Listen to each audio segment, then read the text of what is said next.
Se alguém puder botar uma mensagem lá no Giel, que estamos começando, por favor. Boa noite a todos. Oi, Débora! Que Boa chique. noite, boa noite. Como estão? Estamos bem. Como diz meu pai, ainda estamos pisando ainda. Já é muita coisa. É muita coisa. Desculpe da ausência do mês passado, mas eu tive muitas questões. Gente, olha, eu acho que esse ano, né, nós tínhamos combinado falar sobre. Deixa eu só achar aqui. Então, nós tínhamos combinado este ano falar sobre a teoria social marxista, né? Bom, e aí já falamos bastante, né? Falamos da biografia dele, o Robson falou da biografia dele, né? Depois a Rose e o Vinícius falaram sobre duas categorias importantes do pensamento marxista, né? Que é a alienação, trabalho, né? E propriedade privada. A gente falou sobre isso também. Depois nós falamos sobre revolução e transformação social. Esses foram 2 encontros, né? Porque a gente tinha muita coisa para falar, e aí o Gustavo, a Mônica e o Pablo capitanearam essa conversa, né? Depois tivemos outros 2 encontros falando sobre o materialismo, né? O que é o materialismo dentro do pensamento marxista. Foram 2 encontros também, né? Com um encontro com o Ricardo e a Gabi, que também foi bem interessante, né? A proposta deles e como eles trouxeram o tema. Depois a Ana Carlota falou, completou, né? Resgatou muita coisa que a gente discutiu com a Gabi e o Ricardo, e trouxe mais alguns elementos para a gente pensar, né? Daí, o mês passado, nós tivemos o Becker e a Gabi Moura falando sobre fetichismo, né, da mercadoria, e aí eu ainda não consegui subir no Classroom, porque nós ficamos com 2 momentos de gravação e eu tenho que editar. E aí eu ainda quero aprender a fazer esse negócio de edição para poder subir o vídeo lá, porque teve um momento que nós nos separamos em salas, né? Fizemos algumas discussões em salas, depois retomamos e falamos, fechamos essa questão do fetichismo, né? E para o bate-papo de hoje, nós tínhamos pensado, programado, né, falar com base nessa obra aqui, do socialismo utópico ao socialismo dialético, do Friedrich Engels, que é uma obra, alguns chamam de introdutória ao pensamento marxista, mas a impressão que eu tenho é que ela não é só introdutória, ela já traz o pensamento, a teoria social marxista consolidada, né? De uma forma bem didática, porque o Engels ele vai resgatando muita coisa que ele e o Marx construíram juntos, e o Marx especialmente pensou junto, né? Com várias outras pessoas. Então, aí acho que fica para cada um escolher como é que vai classificar a obra, se ela é uma obra introdutória ou se ela é uma obra que pós-facia, que é como se fosse um pós-fácio da obra do pensamento marxista, né? Então, hoje a gente ficou de falar sobre isso, ficou na minha responsabilidade, né, tratar desse tema com vocês, e eu não preparei slide, né? Hoje eu quero ficar olhando para todo mundo, e todo mundo olhando para mim, e se alguém for comer um pastel, tem que comer para todo mundo ver o pastel, entendeu? Se for uma pizza com vinho, Ana Carlota, é pizza com vinho. Tem que mostrar o vinho para a gente ver se aprova o vinho, né? Então, e aí hoje, gente, eu queria fazer mesmo em forma de um pouco de monólogo, um pouco de conversa, e eu queria muito que vocês fossem me interrompendo, né? Para a gente ir falando sobre o tema. Agora chegou o Robson, olha aí o grande Robson. Tudo bom, meu querido? Boa noite, pessoal. Boa noite, Rubens. Boa noite. Chegou a Gabi Janizeli. Oi, Gabi. Gabi, sua câmera está com defeito. Quando aparece cinza para nós assim, é porque ela está com algum defeito aí, né? Ela vai te deixar na mão. Bom, gente, para a gente falar do socialismo... Ah, não, apareceu. Oi, gente, boa noite. Tudo bem? Tava desligada. Tudo bem. É que às vezes ela aparece com cinza assim, é porque dá defeito, né? Ela dá Eu tinha defeito. trocado ela aqui. Ah, tá. Quero ver. Enfim, é isso, né? Vamos lá, vamos falar um pouquinho, né? Do socialismo utópico ao socialismo científico. É uma obra do Engels, do Friedrich Engels, de 1892. Ele morreu uns 4 anos depois, em 96, né? Mas em 92 ele faz esse compilado dessa obra, né? Que, como eu dizia há pouco, né, para alguns ela é uma introdução à teoria social e ao pensamento marxista, para outros ela pode servir como se fosse um pós-fácil, né, como se fosse um grande resumão do pensamento de Marx, já amadurecido, já com algumas críticas pontuais, né? Então, eu acho que, dependendo da pessoa, do que para que ela vai usar, ela pode colocar a obra na categoria que ela achar melhor, né? Como eu disse, não vou fazer slides, né? Vamos só discutindo aqui. Eu acho que antes da gente começar a falar dessa obra, eu fiquei pensando, li algumas outras coisas, e eu acho que vale a pena a gente estabelecer um alicerce aqui, para a gente poder entender o que ele está querendo, o que o Engels traz nessa obra, que, na verdade, para mim, eu fico nesse lugar do Engels ter feito um grande compilado do pensamento marxista pós a morte de Marx, né? Tá, uma primeira coisa que eu queria resgatar para a gente aqui, e aí, se vocês tiverem algum comentário, alguma dúvida, pode interromper, né?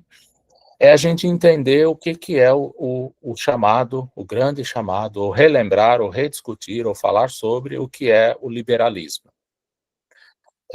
Olá, Vinícius, tudo bem? Eu acho que vale a pena a gente falar sobre o liberalismo enquanto corrente filosófica, econômica, política, né? Esse liberalismo pensado e advogado e posto em marcha, né? Ou pelo menos estudado, e a gente tem um cara chamado John Locke como um dos grandes pensadores do liberalismo, né? E que o liberalismo nada mais é, para nós, dentro do contexto da teoria marxista, é a revolta da burguesia. Então nós tínhamos um sistema em que um sistema absolutista do rei. Então o rei, ele decidia absolutamente tudo, né? Ou poderíamos pensar numa organização estatal mínima, centrada somente no rei, e que toda a administração financeira, todas as riquezas eram concentradas numa única pessoa, absolutamente numa única pessoa. E até o momento em que a burguesia diz, não está certo, está errado, né? E um dos caras que pensa isso, o que vai escrever sobre isso, é o John Locke, quando ele começa a dizer que não, que a posse, né, ou ter propriedades e ter riquezas, ele não deve ser produto de herança nem produto de confisco, tem que ser produto de trabalho. Então, se você trabalha, você tem posses, você tem propriedades, você tem riqueza. Se você não trabalha, como é o caso do rei, então não faz sentido isso. E aí a burguesia começa a se levantar contra essa lógica absolutista dentro dessa corrente filosófica, econômica, política do liberalismo, né? Também acontece essa dinâmica, eu vou chamar de dinâmica liberalista, ela acontece no período de exploração das colônias. Então, quando as colônias elas começam a ser exploradas e que há uma produção de riqueza interna absurda por conta da exploração das colônias, a acumulação ela acontece a partir disso, a burguesia fala, não, né? Esse processo de acumulação, a gente quer se beneficiar disso aí. Aí a burguesia ela se consolida enquanto classe, enquanto grupo organizado, se consolida e começa a articular o processo do que Marx vai chamar de acumulação primitiva, né? O que Marx vai chamar de acumulação primitiva, né? Porque nas colônias acontecia isso. Então, havia uma separação violenta da do produtor, da pessoa que era o dono da terra e dos meios que ela tinha de produzir. Então você retirava os meios de produção, essa pessoa não tinha mais o que fazer. Isso era feito por desapropriação, por pilhagem, de forma extremamente violenta, que foi toda a dinâmica colonial que a gente conhece. Então, e isso afeta as pessoas nas colônias e afeta na metrópole, né, ou no império, afeta os camponeses também. Então, começa, gente, com o liberalismo, começa essa burguesia enquanto classe, começa essa lógica de expropriação, de separação violenta dos meios de produção, de desapropriação, de pilhagem e de acumulação de riqueza, o que o Marx vai chamar, e o Engels também depois cita, chama de acumulação primitiva. Né? Quem se beneficia dessa dinâmica liberalista, a partir desse pensamento, dessa corrente liberal, são só os burgueses, enquanto classe. Eles que se beneficiam disso. Aqueles que são subalternizados, né, que são as mulheres, os índios, os negros, as crianças, eles não se beneficiam desse processo. Né? Então, para os burgueses, que é o homem branco, o europeu, né, ele se beneficia dessa lógica liberal.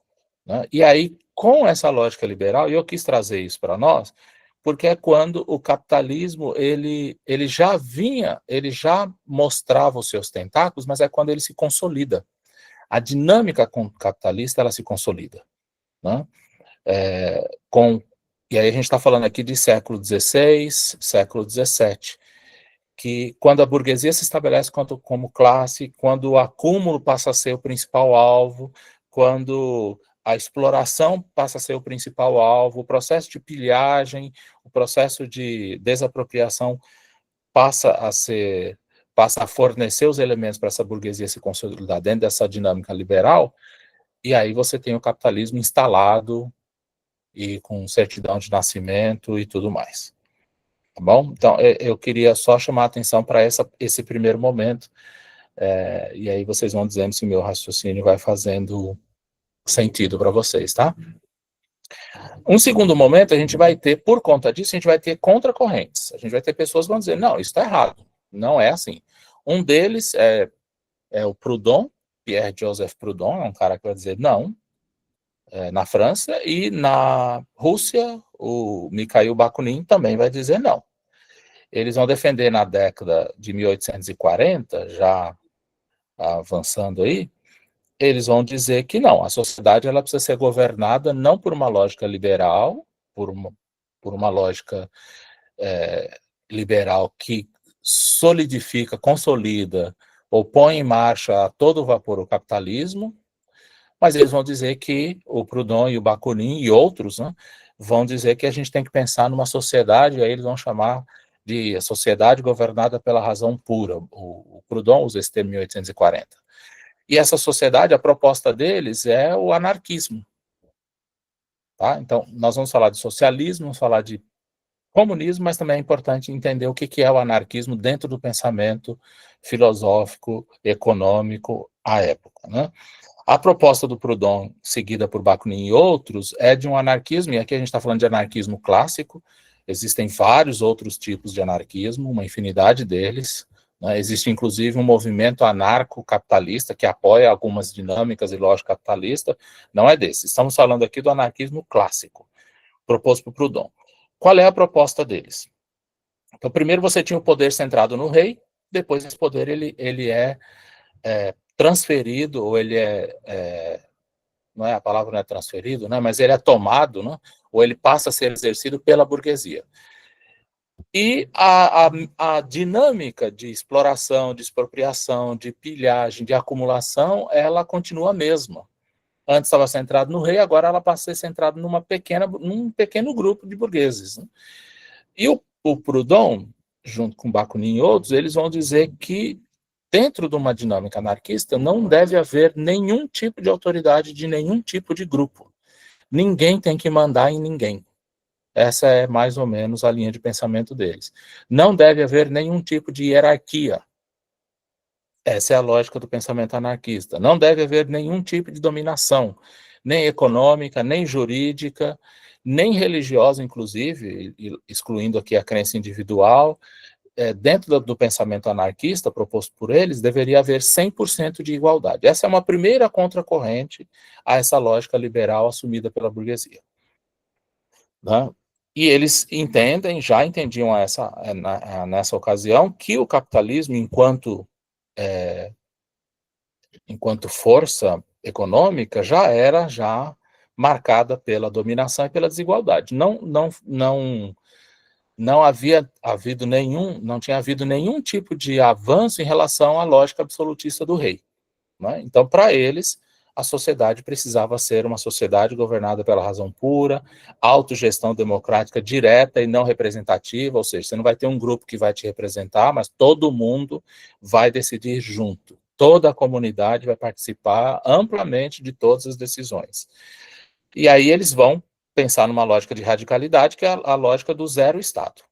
Né? Então, não tem Estado, não tem domínio, o Estado tem que ser abolido imediatamente, e deve haver um pulo dessa lógica capitalista. Eles pensam que você abole totalmente o Estado, abole totalmente a lógica hierárquica e de dominação, 100% de igualdade para todos, aí você pula direto para o comunismo. É isso que o Proudhon e a turma deles vão propor. A lógica anarquista é essa. Sai do capitalismo, elimina totalmente o capitalismo e a lógica estatal e pula direto para o comunismo. Depois a gente vai voltar nisso também, né? E aí, por que eu estou dando, gente, toda essa introdução? Para a gente entender o que a gente está falando aqui quando o Engels está falando de socialismo. O que é socialismo para ele? O Engels, obviamente, o Marx, né? E o Engels, ele é o interlocutor, né? Ele é o tradutor do pensamento marxista nessa obra. Ele vai entender que existe o pensamento anarquista, ele não dá conta, né, de eliminar o capitalismo, você não dá conta de dar um pulo, um salto tão gigantesco direto para o comunismo, né? E aí eles vão propor, Marx vai propor e o Engels vai traduzir o que eles estão chamando de socialismo. Num primeiro momento, no livro, o Engels ele vai diferenciar os diferentes pensamentos, as diferentes teorias sociais, os diferentes socialismos, porque existem várias, né? Várias maneiras de pensar o fim do capitalismo e a chegada de uma sociedade mais justa e mais equitativa. E o Engels, num primeiro momento nesse livro, ele vai falar sobre isso, né? Sobre um período que o Marx vai chamar de um período de transição. Então, você sai da lógica capitalista instalada pela burguesia, com a lógica de acumulação que a gente conhece, a destituição de propriedade, de meios de produção, a exploração do trabalhador e tudo mais, e você quer chegar numa sociedade que seja equitativa, que seja justa, só que para eles, no meio do caminho, a gente passa por um período de transição que é chamado o Marx chama de socialismo. Até aí, está fazendo sentido para todo mundo? Tá. Muito bem. Dentro do socialismo, né, que a gente já tinha, na época que o Engels escreve essa obra, no século XIX, o processo de industrialização estava a pleno vapor, né? Então você tinha uma classe trabalhadora claramente identificada e uma classe burguesa claramente identificada. A classe burguesa era aquela que acumulava riqueza, né? Era como se fossem vários reis juntos agora, não era só mais um que acumulava, né?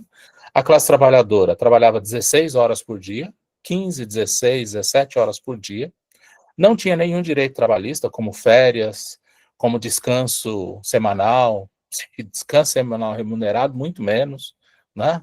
Nem se sonhava com isso. Pagamento de horas extras, né? Para você tinha uma jornada de trabalho de 15, 16 horas, trabalhava extra, não tinha pagamento de horas extras, não tinha nenhum direito trabalhista, as mulheres precisavam trabalhar, precisavam esconder, inclusive, a gravidez para conseguir manter o trabalho, né?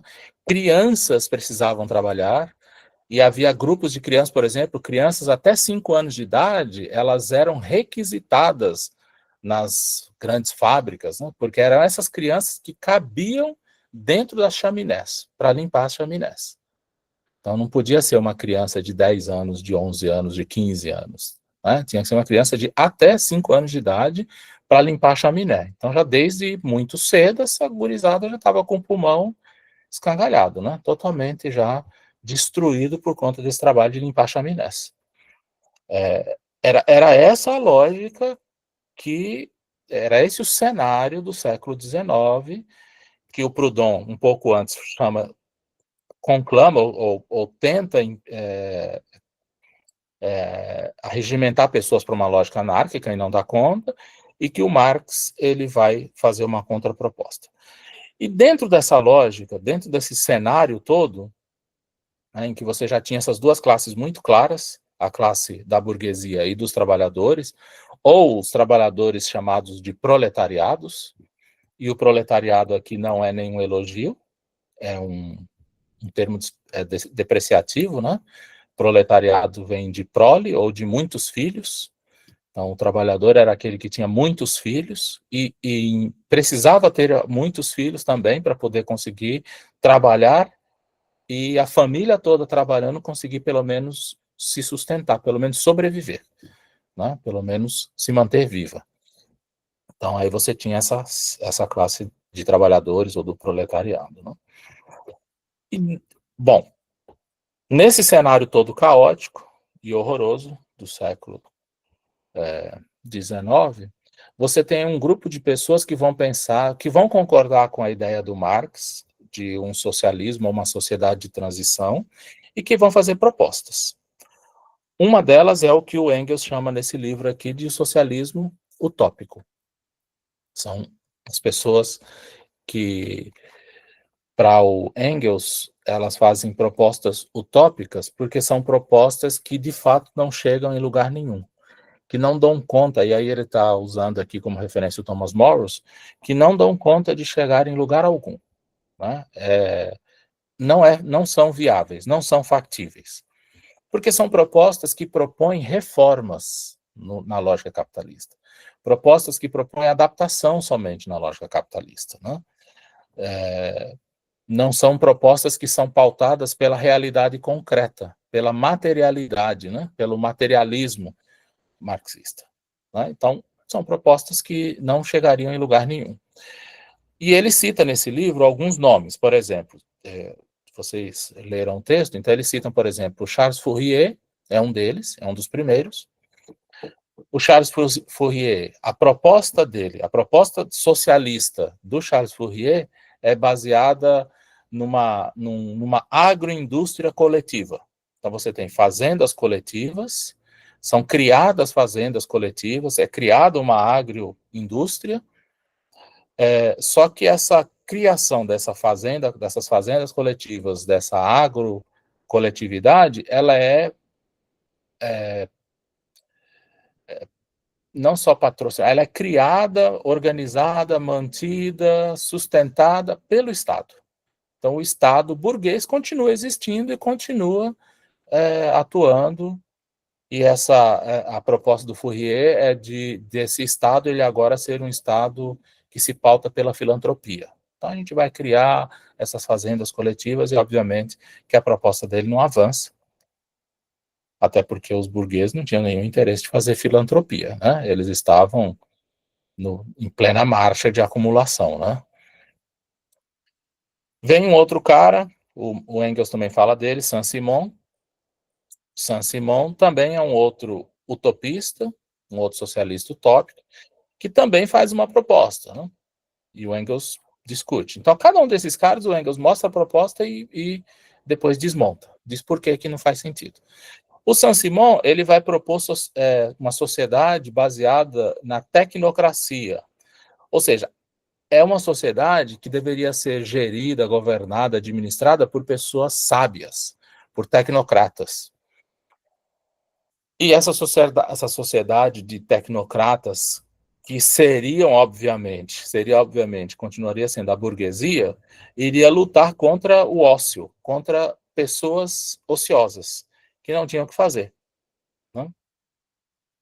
E aí o Estado era esse Estado que iria, com a sua sabedoria, a classe burguesa, quando falamos de Estado, estamos falando de classe burguesa aqui, com a sua sabedoria, iriam administrar a ociosidade na sociedade, numa visão totalmente paternalista. Novamente, não funciona. Cai por terra, mais uma vez, a proposta desse outro pensador, né, que o Engels está chamando de socialista utópico. Né? Até aí, tranquilo? Queria ouvir vocês. Vocês não vão deixar eu ficar falando aqui 1h30, né? Pelo amor de Deus, né? Se tem alguma questão, alguma dúvida com esse comentário. Eu estou tentando resumir. Obviamente que a gente tem um livro todo para discutir, né? Mas vocês podem complementar alguma coisa que vocês também leram e acharam que passou batida, eu não falei. Pode ir lá. É curioso que isso tudo... Me escutam direito? Perfeito, Vinícius. Isso tudo é de uma época em que o conceito de desejo meio que não circulava muito, né? E o conceito de vontade talvez também não circulava tanto, né? Então dava para pensar em uma sociedade racional artificial, por exemplo, achar que daria certo, né? Genuinamente achar que daria certo, tudo mais. Show de bola, Vinícius. Genuinamente achar, porque o Fourier, o Saint-Simon e os outros dois que eu vou citar aqui, eles realmente achavam que daria certo. Né? Mas é isso que você falou, né? Era uma sociedade que não havia espaço para desejo e nem para vontade, né? Não dava. Né? A classe burguesa estava numa sanha louca é redundante isso, né? Mas é uma sanha por acumulação. E a classe trabalhadora só queria se manter viva, né? E as suas famílias, né? Só queriam se manter vivos. Era assim que estava organizada a sociedade. Nesse cenário aí surge um outro socialista utópico que o Engels trata nessa obra, que é o Robert Owen, um inglês, Robert Owen. Esse cara é um cara que tinha umas ideias interessantes, né? Começou bem, mas também não dava certo, porque era, como o Vinícius falou, né, era genuinamente interessado em que desse certo, mas não dava. O que ele fez? Ele começou a fazer alguns experimentos na indústria dele. Era um multimilionário, era um burguês multimilionário, começou a fazer alguns experimentos, né? Então ele ofereceu um salário melhor, um salário mais digno para os trabalhadores. Ele reduziu a carga horária dos trabalhadores de 16, acho que para 13 horas, 14 horas, não me lembro, né? Para nós hoje ainda é um absurdo, mas para a época já era um super avanço. Então o cara reduziu a carga horária de trabalho para os trabalhadores da indústria dele, ofereceu condições de trabalho melhores, né? Por exemplo, ofereceu creche para as crianças, escola, né? Promovia uma moradia um pouco mais digna para as pessoas. Então o Robert Owen, ele foi utilizando o dinheiro dele também nessa mesma lógica paternalista e filantropista, né? Mas ele foi criando melhores condições de trabalho para aquelas pessoas, porque ele também já tinha sacado que se o trabalhador tivesse melhorzinho, produziria talvez mais para ele. Ele não estava fazendo nada de graça, né?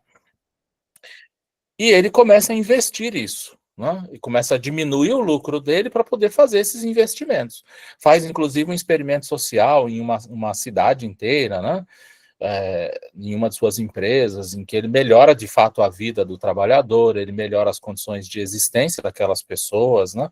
Ele diminui o lucro dele para o que fosse aceitável, né? Só que, obviamente, né, ele começou a perder concorrência para concorrência na produção e faliu, né? Quebrou. Não tinha, chegou uma hora que ele não tinha mais dinheiro, né? Porque ele diminuiu a acumulação, diminuiu a produção e ele foi perdendo espaço para a concorrência e chegou uma hora que não tinha mais dinheiro para sustentar essas benesses que ele pensava. Daí o Engels, ele vai dizer isso. Ele trata desse cara aqui nesse livro, né? O cara até é gente boa, mas, né, muito utópico mesmo. E um outro cara que eu trago aqui é o Louis Blanc, que também é um socialista utópico. Né? Ele vai pensar no que ele chamou de oficinas sociais, né? Eram oficinas em que os trabalhadores iriam ter uma lógica de produção controlada, e esse controle, obviamente, seria pela classe burguesa, seria, obviamente, pelo Estado, mas que os lucros, eles seriam parcialmente divididos com os trabalhadores. Então, essas oficinas de trabalho, embora houvesse um controle da classe do Estado, né, da burguesia forte, e era patrocinada pela burguesia, mas havia uma divisão de lucros. Obviamente, utópico novamente. Né? A classe burguesa, representada pelo Estado, não, disse não. Então, todos eles fracassaram, né, pessoal. Esses 4 que eu citei aqui, que são citados na obra, eles fracassaram. Né? O Fourier fracassou, o Saint-Simon fracassou, Robert Owen fracassou, Louis Blanc fracassou. Todos eles fracassaram. Porque havia já muito marcada na sociedade uma diferença de classe. Burguesia, trabalhadores, burguesia, aqui, Estado, burguesia, né? Que trabalhavam meio numa relação simbiótica, né? E trabalhadores, né? Ou os proletários. Então já havia uma diferença muito importante, que não era mais assim tão simples de resolver, e já havia uma lógica de dominação que já havia sido executada, feita valer e levada às condições mais horrorosas possíveis nas colônias e que agora eram reproduzidas na Europa. É por isso que o Aimé Césaire, né, eu fiquei lembrando disso, o Aimé Césaire disse que a revolta do europeu é quando você diz que eles aplicaram contra a própria população a mesma dinâmica aplicada nas colônias. E, de fato, era isso mesmo. Né?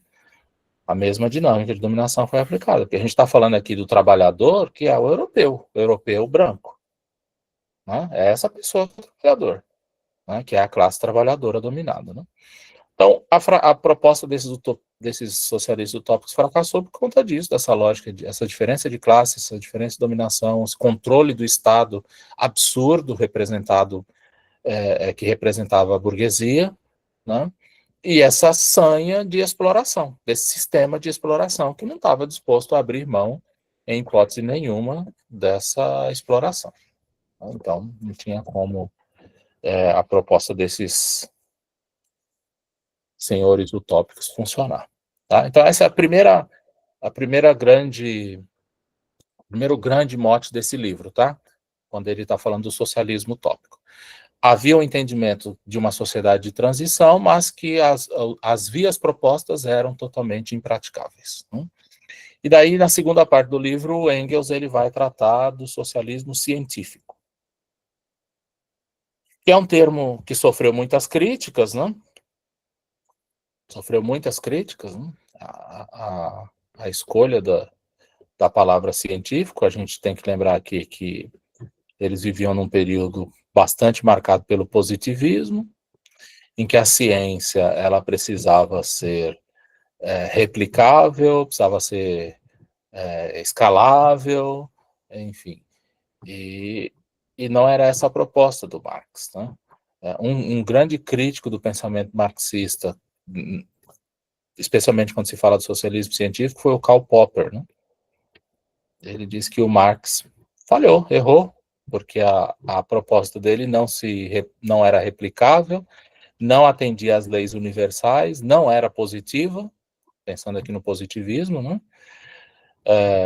E não era possível você pensar numa história universal, numa história que desse certo para todo mundo. Então, o Karl Popper foi um grande crítico desse pensamento. Mas o Marx, quando ele usa o termo científico aqui, na verdade ele não, o Engels, né, ele usa o termo científico, ele usa só para diferenciar das outras tendências, do anarquismo e do socialismo utópico. O objetivo era esse, né? Era só estabelecer essa diferença. Né? E aí o Engels ele começa nessa obra, gente, a mostrar que o pensamento socialista científico do Marx, ele não é um pensamento baseado numa pessoa já de idade que está só viajando e lucubrando. Ele estudou, né? O Marx, durante a vida inteira, ele estudou para conseguir chegar nisso, né? Ele estudou filosofia, precisou se basear na filosofia, precisou buscar conhecimento na sociologia, na história, na economia, né? Foi um grande etnógrafo, porque ele fez uma etnografia da filosofia, da sociologia, da história, da economia, do direito, para conseguir, obviamente, construir toda a teoria social dele. Né? E só conseguiu isso porque ele teve o apoio de pessoas como Engels, por exemplo, que financiaram. Né? Então, a gente pode dizer que o Marx talvez tenha sido o primeiro grande bolsista, pesquisador bolsista da história, né?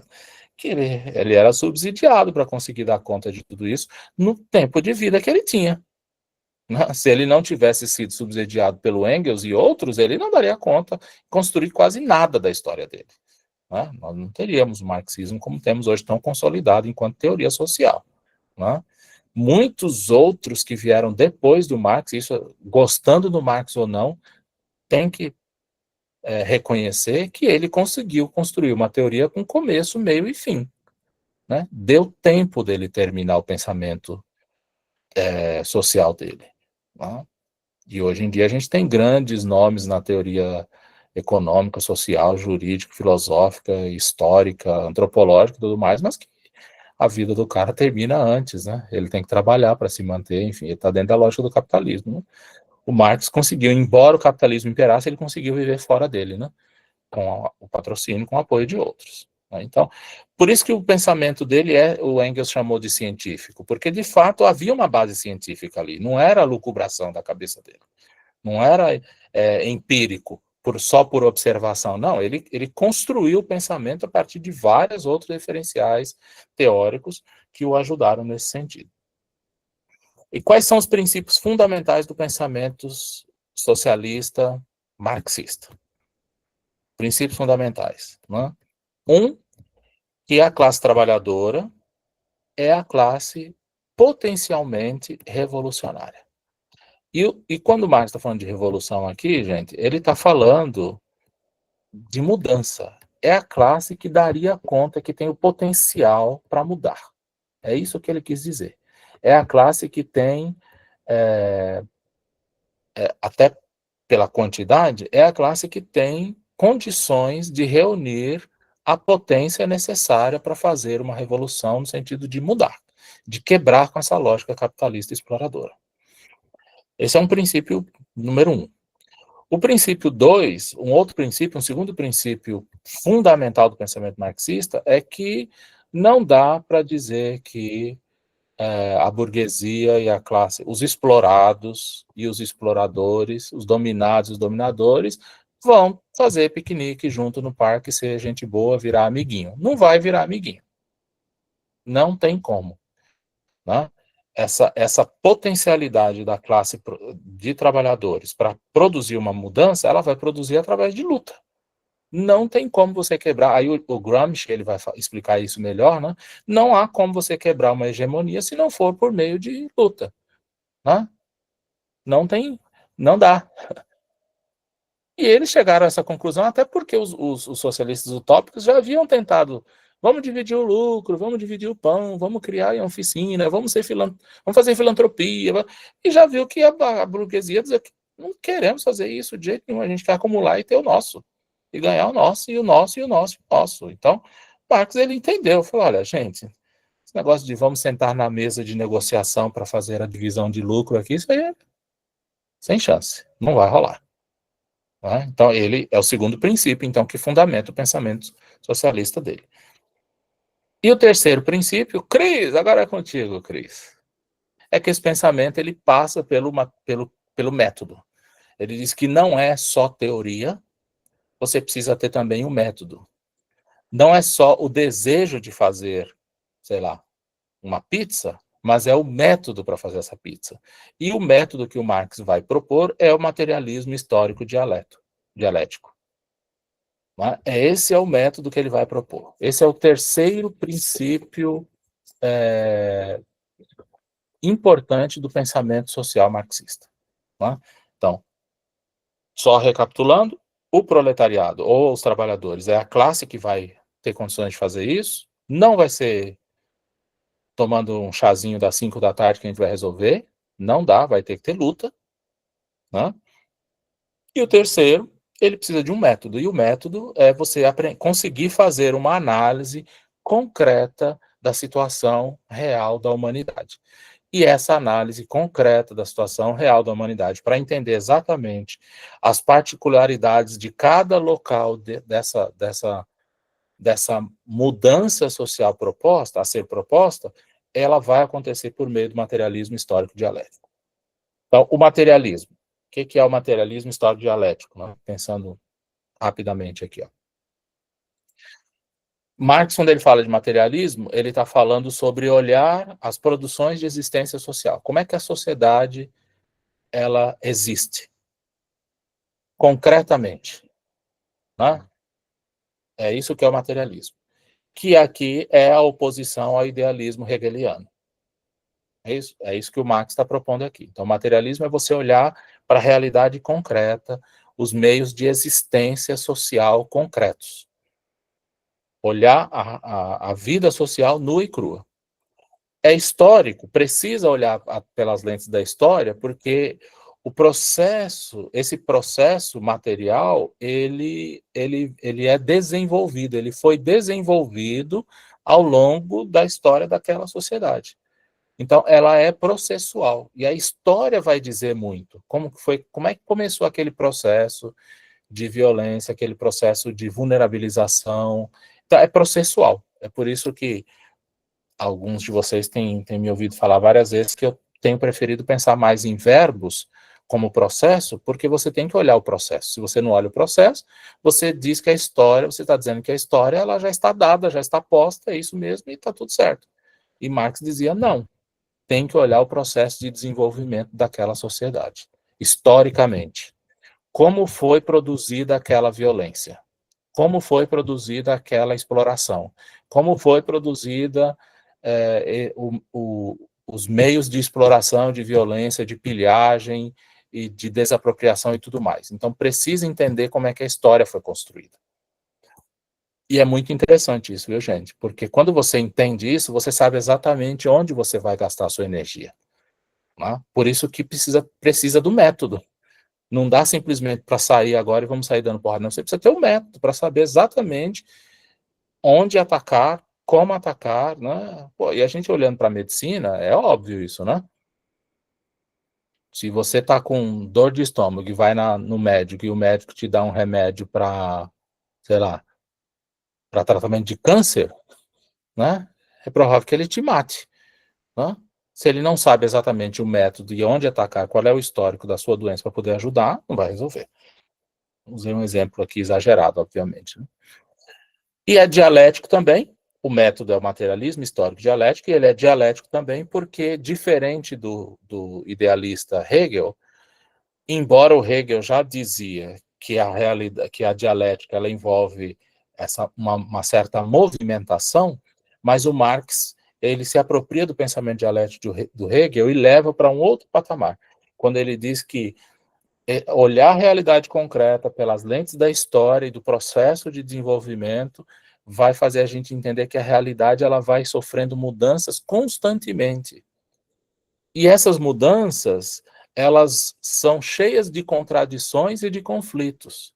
E são exatamente essa movimentação cheia de contradições e conflitos que vai proporcionar a transformação. Então, se o objetivo do socialismo é você transformar do capitalismo para uma outra dinâmica social que ele está chamando de comunismo, você precisa entender como é que a dialética funciona no interior dessa sociedade.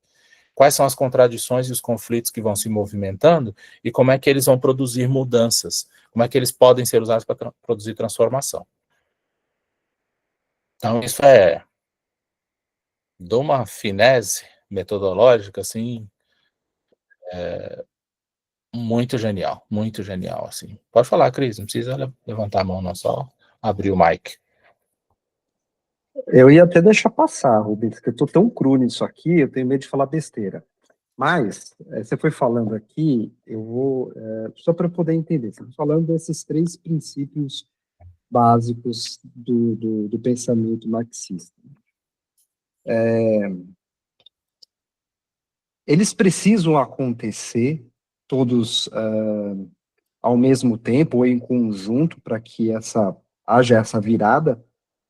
E por que eu estou te perguntando isso, né? Eu estou lendo algumas coisas sobre a Revolução do Haiti, né, por conta de um dos meus participantes. Lá teve uma revolução, né? As pessoas escravizadas tomaram o poder justamente por conta desse processo da burguesia assumir o poder na França. Quando a família real cai, né, os burgueses que tomavam conta da coroa, né, a joia francesa, que era o Haiti, eles falam, não, vamos tomar esse estado aqui para a gente, porque isso aqui traz uma riqueza gigantesca e agora nós vamos ser o dono sem precisar dividir com a coroa. Na elaboração da Constituição lá, deixaram as pessoas escravizadas de fora, e aí foi estopim, né, para que aquilo pegasse fogo. E aí teve a Revolução. Só que eles não conseguiram sustentar aquele lugar enquanto uma nação, tal como estava acontecendo, né? Embora fosse uma colônia, mas era um lugar muito rico, né? E eles não conseguiram dar sequência nisso porque houve um boicote mundial por conta dessa revolta, né?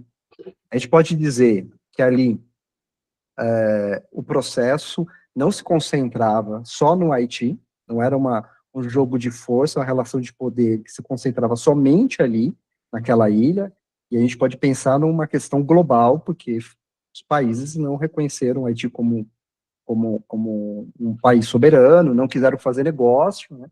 E lá na frente exigiram uma contrapartida financeira que eles precisavam pagar para a França, que acabou um país.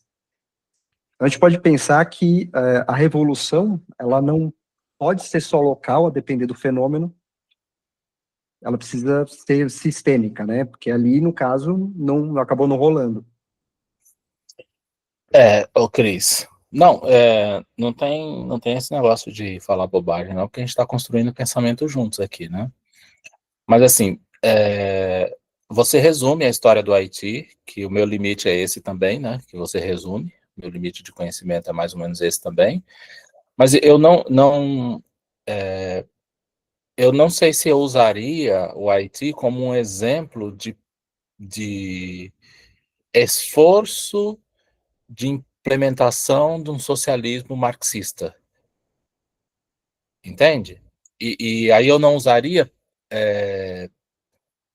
num primeiro momento, de cara não usaria, porque no pensamento marxista, o socialismo científico, ele é posto em marcha pela classe trabalhadora e não pela burguesia, que foi o caso do Haiti que você relata, né? Havia interesses da burguesia na manutenção da riqueza e na exploração do país. Então, não havia um interesse da implementação de um socialismo marxista que se pauta por aqueles princípios, 3 princípios básicos, né?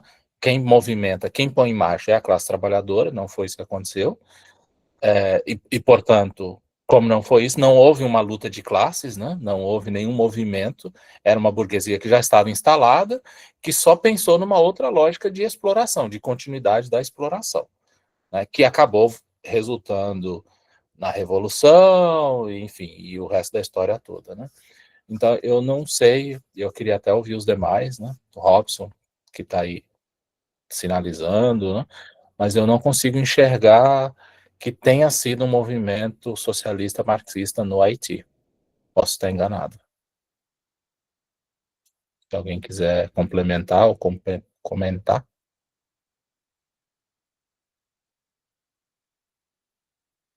Não? Sigo? Tá? Mas acho que a gente pode falar mais sobre isso também, né? Se alguém tiver mais informação sobre isso. Então, é bem interessante esse exemplo que você traz, né, Cris? Porque, assim, de cara a gente consegue ver que não houve um esforço a partir da teoria social marxista, né? Que foi a burguesia que resolveu agir, né?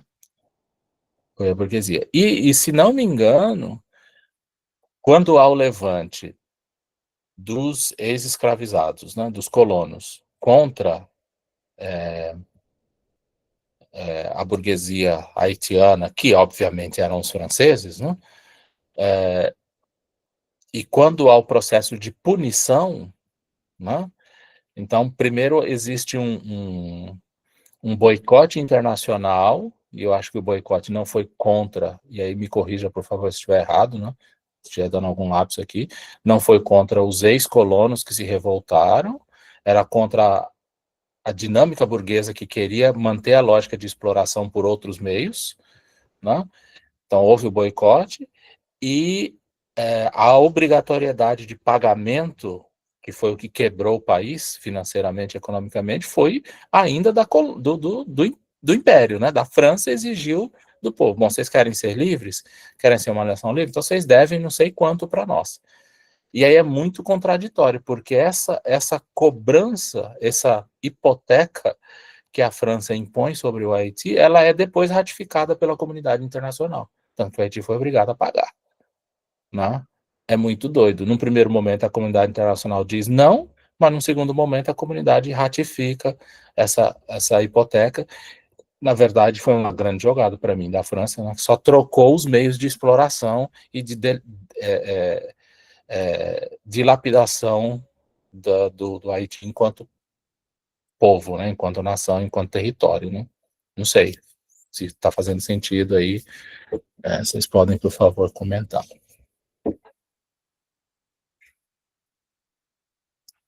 Faz muito sentido. Nessa época, lembrando que o Haiti era o principal produtor de cana-de-açúcar, né? Praticamente que alimentava toda a Europa. Então, essa revolução das pessoas escravizadas representava literalmente um golpe contra a comunidade europeia, mais especificamente a colônia, que era a França. Uhum. Então, como permitir que ex-escravizados se tornem independentes, tendo controle, se a gente pensa nessa ideia da lógica do capital, daquilo que movimentava parte, ou se não uma parte exponencial da economia europeia, que era a cana-de-açúcar e os seus derivados, né? Então, uma independência ali seria a custo de sangue, muito sangue, como foi. E pela parte duradoura, depois de ter negociado 20, 30 anos depois uma dívida e ter aceitado a dívida para sobreviver como nação. Né? É louco isso, né, gente? Então, aí eu acho que a lógica capitalista, ela no final, ela definiu os rumos do Haiti até hoje, né? Até hoje, né? O processo de expropriação foi esse, né? Mas é isso, gente. Desculpa, Rodrigo, mas o interessante é que essa lógica de poder, ela se reorganiza, né? Ela se calibra. Sim. Porque o Haiti não era mais uma opção, né? A questão ali é que eles não assumissem os meios de controle dos meios de produção, né? E aí há uma punição terrível para que eles não assumam isso. E você desloca a exploração para outro lugar. Aí o Brasil, ele acaba espontando nesse sentido, porque ele era uma colônia promissora, embora não da França, mas da Europa, e ele começa a suprir aquilo que o Haiti deixou vazio, né? Então, o capitalismo, ele se molda, né? Ele vai encontrando outros meios de se fazer presente. Exato. E manter a mesma lógica, né? Mesma lógica de expropriação, de violência e tudo mais, exatamente. Então, é bem interessante a gente pensar. Então, é interessante, gente, eu quis gastar um pouco mais, alguns minutos nessa coisa do científico, porque realmente mostra que o pensamento social, a teoria social marxista, ela é uma teoria, eu não vou usar o termo completo, né, para não soar arrogante, mas eu acho que é uma teoria muito consolidada, muito sólida, né? Porque há, de fato, um estudo, um método importante. Né? E aí, quando a gente olha, por exemplo, Cris, para o materialismo histórico-dialético, né? Olhar esses três elementos, o materialismo, o histórico e o dialético, e aí pensar em categorias analíticas dentro do método, dentro dessa proposta marxista, a gente consegue identificar categorias. A gente consegue pensar, por exemplo, numa categoria como a totalidade, né? Então, o todo, toda a dinâmica, o todo, ele vai dar sentido às partes, né, às microações, porque o capitalismo, para ele se manter como um bloco sólido, ele tem que evitar o fragmentarismo. Então, uma categoria importante do materialismo histórico dialético é isso. Olhar as contradições, que aí é a dialética, né? quais são as tensões, os conflitos, e como é que eles vão organizando a história e organizando a sociedade, né? O processo de mediação é uma outra categoria importante para ser olhada, né? Quais são os vínculos que vão se consolidando e vão se movimentando, e aí agora a gente tem que pensar também não só internamente, em termos de território, mas extraterritorialmente, né? Como a comunidade internacional, por exemplo, reage ao movimento, ao levante dos ex-escravizados haitianos, né? Quais são as novas relações que se formam com o Haiti e agora com a França nessa situação e com o resto da Europa, que agora dependia também, como o Robson destacou aí, dos recursos da França, né? Então, dá para a gente ir percebendo várias categorias de como o método vai se organizando, né? Uma outra categoria importante é o trabalho, né? O que o Vinícius e a Rose trataram da alienação, a luta de classes. Então, todas elas são categorias. Como é que é organizada, por exemplo, a infraestrutura, né, que é a base na relação social, né? A base econômica, na esfera econômica, os meios de produção, e como é que é organizada a superestrutura, né, no pensamento marxista, né, que são as instituições jurídicas, como é que elas reagem, né, as instituições políticas, as instituições religiosas, como é que elas se posicionam dentro de uma lógica capitalista e para a manutenção dessa lógica. Então, o Marx ele vai construindo todas essas categorias dentro do método dele. Por isso que eu vejo como um método bastante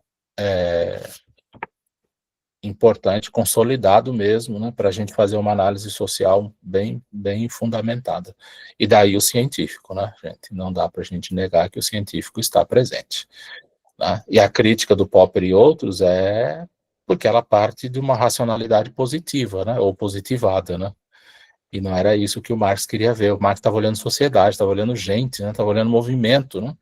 Estava olhando como é que a dinâmica social positivada, o efeito dela na vida das pessoas, isso materialmente, né, concretamente falando, né, era aquela criança de 5 anos que tinha que entrar em chaminé, limpar a chaminé, e com 10 anos desse trabalho, o pulmão daquela criança estava destruído já. Então, Marx estava olhando para isso, né, para a realidade concreta, não estava olhando para abstrações, né.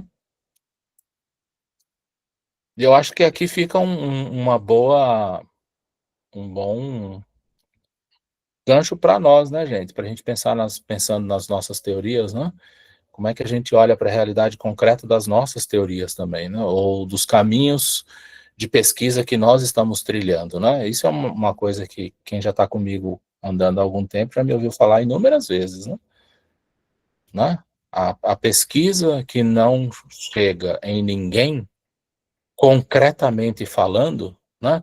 Que não produz nenhum tipo de mudança concreta na vida de alguém, para mim faz muito pouco sentido uma pesquisa assim, ela se sustentar, né? Ela trazer uma contribuição efetiva para a sociedade, né? E aqui eu não estou falando de necessariamente ser participativa, não, pode ser uma pesquisa documental, mas que vai trazer uma contribuição espetacular para a gente pensar a sociedade por outros caminhos, né? Então, eu acho que o Marx ele é um dos grandes caras que vai começar a olhar o mundo social desse jeito e vai começar a olhar a pesquisa desse jeito, né? Como eu disse, né? Falei brincando, mas no fundo né, gente? O Marx foi um grande pesquisador, bolsista, né? Grande pesquisador bolsista e que deu conta de fazer uma pesquisa de fato social, né? Socialmente relevante. Pode não ter dado conta de aplicar, né? O pensamento dele não deu conta de avançar, que aí existem muitos, a superestrutura não deixa, né? Mas que foi uma pesquisa socialmente relevante, sim, de fato foi, né? Né? Foi não, né? Né? Bom, mas voltamos aqui para o livro, né? Socialismo científico. Qual que é a proposta, então, do Marx, do Engels, obviamente ecoando Marx, quando está falando de socialismo, né? Ele está querendo dizer, gente, que o socialismo ele não vai reformar o sistema capitalista, que foi o erro dos socialistas utópicos. Eles queriam reformar, né? Eles queriam adaptar, eles queriam remendar, eles queriam consertar, e o Engels, quando Marx vai dizer que não, você não tem que reformar.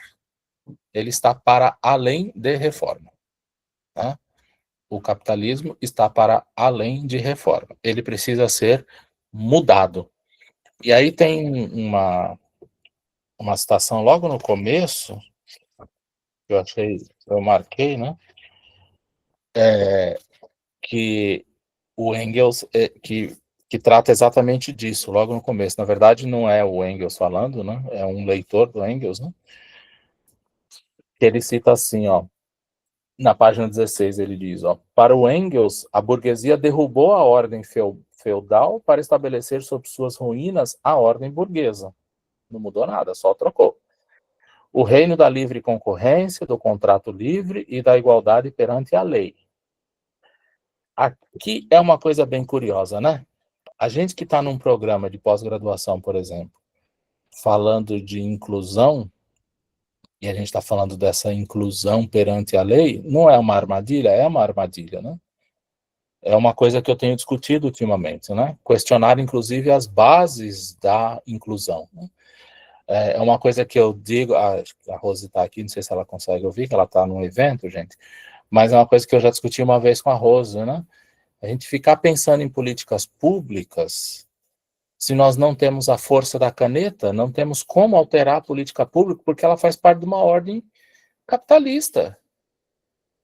Então, é um exercício, é um esforço que parece ser um esforço de mobilização, mas não é. Porque a gente está lutando por uma igualdade perante a lei, só que a lei ela é feita pelo burguês. Então não vai haver igualdade, não vai haver inclusão. Então, pautar uma pesquisa só no referencial legislativo, vou analisar a legislação sobre inclusão, é furada. É furada. É muito bem intencionada, mas é uma igualdade que não é igualdade. Ora, você acha que o burguês ia criar uma lei que de fato propiciasse relações igualitárias entre a sociedade? Lógico que não. Né? A classe burguesa vai criar uma lei para de fato incluir a pessoa autista na sociedade? Lógico que não. É uma ilusão isso. Pautar-se pela lei para pensar em inclusão é estourar a bolinha de sabão, né? E aí, seguindo aqui a citação, diz assim, ó, da mesma forma, a ordem burguesa também será superada pelas suas próprias contradições. E aí o dialético do materialismo histórico dialético. Você olhar quais são as contradições internas da lógica capitalista.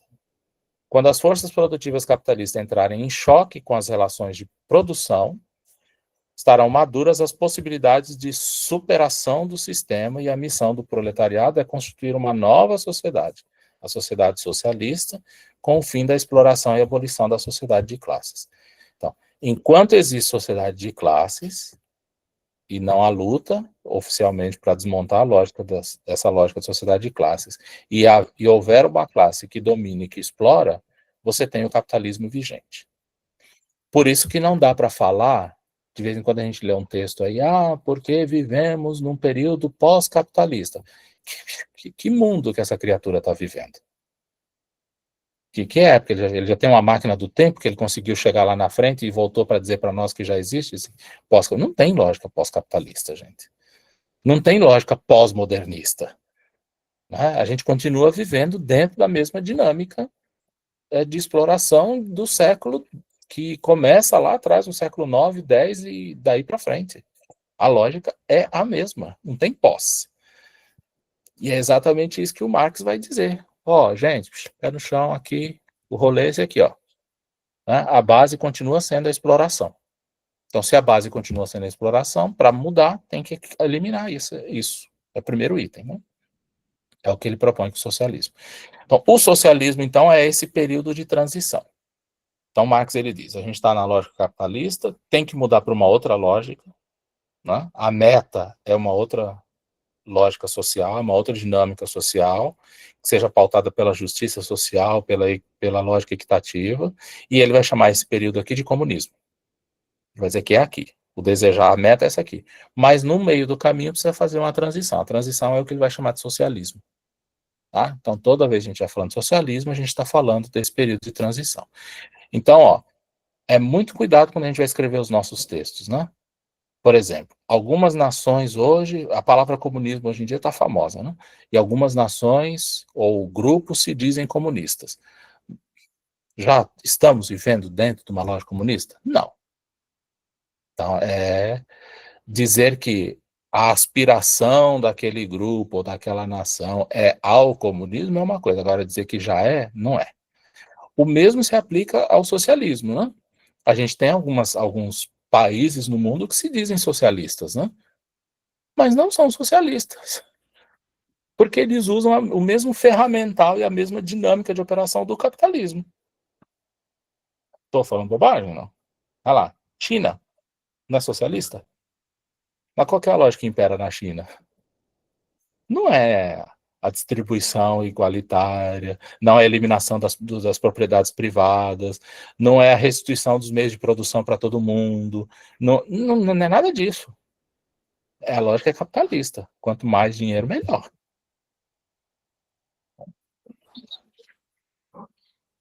Tá tendo uma treta aqui em casa agora.